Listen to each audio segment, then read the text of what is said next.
I so um I am an addict.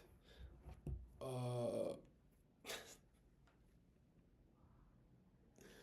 it feels so weird to say, but I am an addict. Like I literally dead ass am an addict. Everything that I do, I get addicted to. I love everything that gives me dopamine, and I'll do. I find myself being very. I find it very hard to stray away from even the bad habits that I have, and as much as I want to talk about my bad habits, I want to actually talk about somebody who's taught me um, how.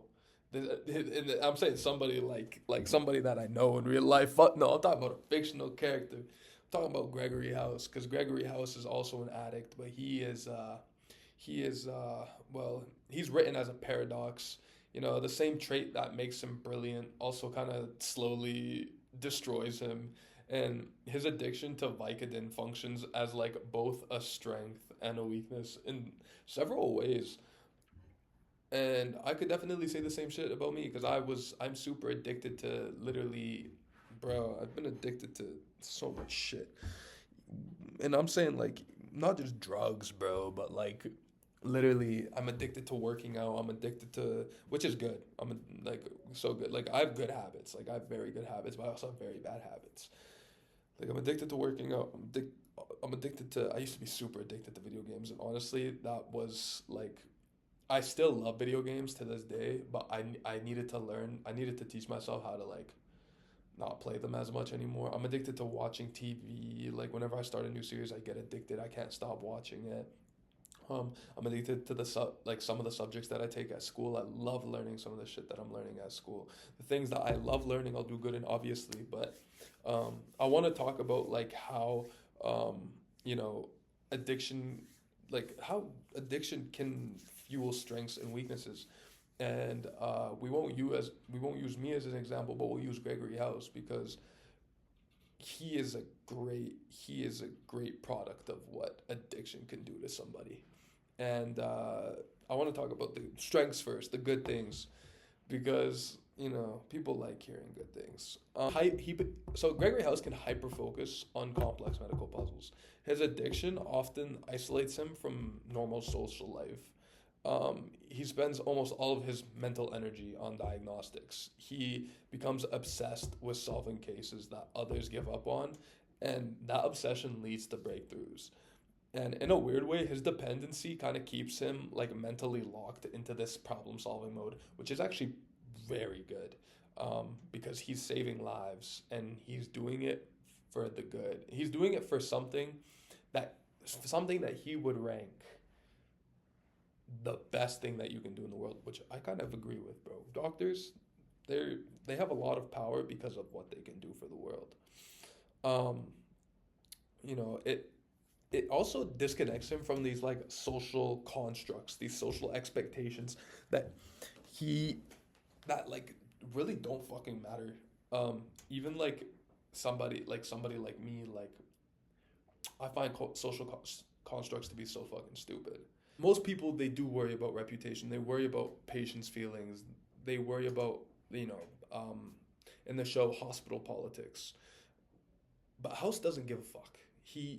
His addiction, because of his addiction and his cynicism, he ignores a hierarchy. He questions authority. He challenges standard medical assumptions, and this lets him think differently. And it's why he solves like rare diseases that others miss.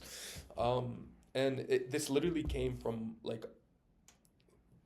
came from real suffering. And like what I mean by real suffering, I'm not saying like House was fucking in the hood and he had to go through mental pain. Nah, bro. The guy literally has a leg infarction and it left him in chronic pain. Like you even see the episode where he's dead ass just he wants to kill himself because of how much pain he's in.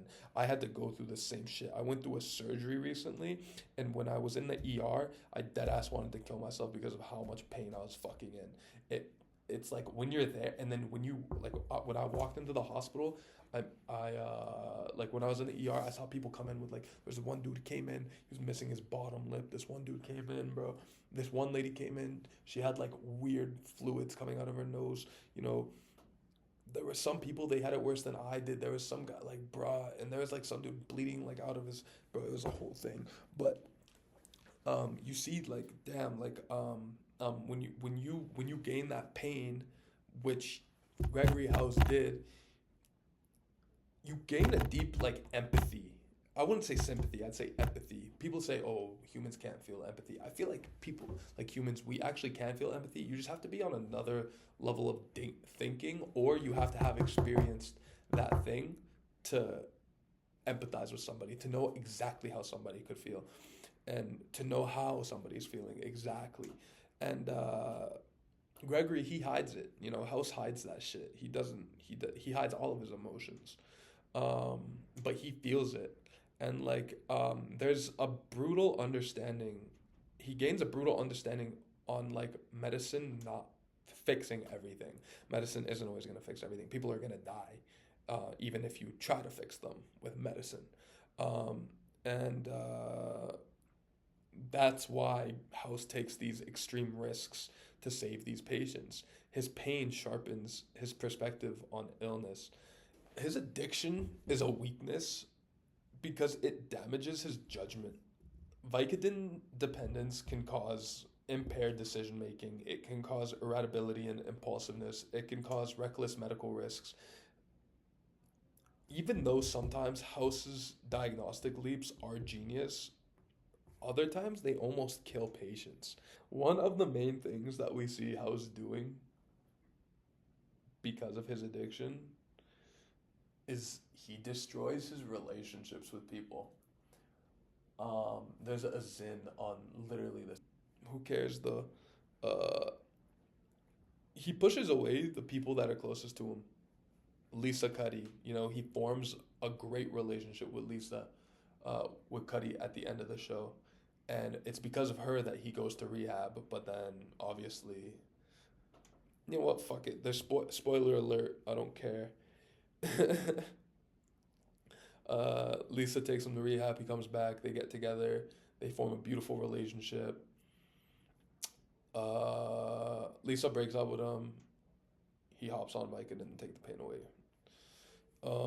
James Wilson, his best friend, you know, Wilson has to deal with so much of House's bullshit, and he still stays best friends with him. That's a ride or die right there too. Like Wilson, bro. Like I can't even imagine. Like I can't imagine having someone like House in my life because of all the bullshit that this motherfucker pulls. But at the same time, you have to think about how just like brilliant he is. You know what I mean?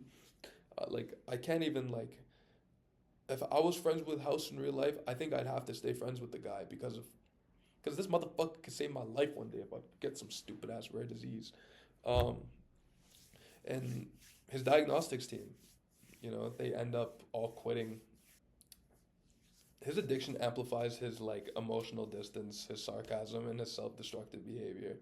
And as much as he can solve these medical mysteries, it's he struggles with like simple human connection. Um, House uses Vicodin to escape pain, but this addiction it just kind of deepens his suffering. Like he's in this cycle that literally looks like this. It goes pain, Vicodin, temporary relief, dependence, worse emotional pain, and then more fucking Vicodin. So the thing he uses to cope just keeps him stuck. It isn't even like worth it. He's just stifled. That's he's just stifled. And the core theme of his character is that he represents this this idea that being a genius and self destruction, they can often come from the same source. Um, like his brilliance is tied to his pain, his isolation, and his obsessions. But and if you take those away, he might be healthier, but he might not be the same diagnostician. The show constantly asks if House were healthy and happy, would he still be the same genius? He and the show does say plenty of times that House is a sociopath. House is a sociopath. House isn't a sociopath. Um, he just has many traits of high functioning addiction and antisocial personality. he isn't a sociopath at all because actually House cares about people, I think, more than others do. And I think that's why, also part of why he takes the Vicodin. He hates feeling emotion. He hates like seeing the world realistically. One thing that I agree with House on a lot of things, and one thing that I agree on with him the most is the fact that everybody lies.